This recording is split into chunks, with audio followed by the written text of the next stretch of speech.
Narudia kwa habari ya maelezo ya kilio cha Yesu msalabani, kama tulivyoona kwenye Marko 15:33 na kuendelea, na Mathayo 27:45 na kuendelea. Mida ya saa 9, kuanzia saa 6 hadi saa 9, Biblia inasema kukatokea na giza kuu katika nchi yote.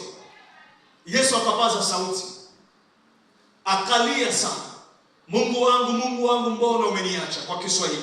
Kwa Kiebrania anasema Eloi, Eloi lama sabakthani. Sasa tunaangalia mambo matatu katika mstari huu wa Zaburi 22 anayosema naye Mungu wangu. Zaburi 22 mstari wa kwanza. Mungu wangu, mbona unaniacha? Mbona umeniacha? Mbona uko mbali na wokovu wangu na maneno ya kuugua kwangu? Sasa jambo la kwanza katika mstari huu kuna mambo matatu. Jambo la kwanza nimesema aliachwa na baba yake msalabani. Kumbuka Yesu alifurahia ushirika pamoja na Mungu, maisha ya ukaribu na Mungu alifurahia. Lakini pia Yesu aliishi maisha ya kumpendeza nani? Mungu, ambayo hayakuwa maisha ya dhambi kwa yeye kufa.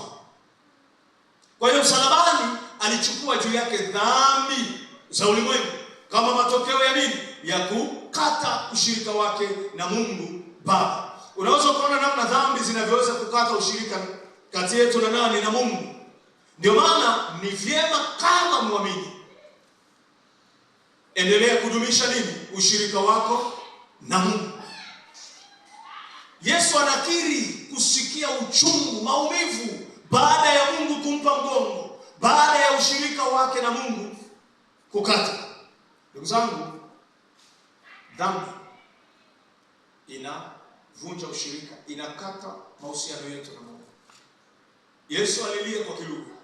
Sijui utalia kwa lugha gani. Dhambi ni mbaya. Alikuwa na ushirika na Mungu, alikuwa na mahusiano mazuri na Mungu, lakini pindi tu Mungu alipoweka dhambi juu yake, ushirika ukakata. Lazima kila mmoja aweze kugundua kwamba dhambi ikiingia inakata. Ndio utalia. Dhambi ina uchungu.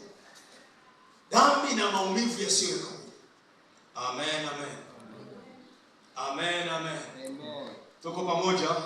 Saidie kusema amen. Amen. Amen. Acha tuangalie. Tuko tayari kwa dakika.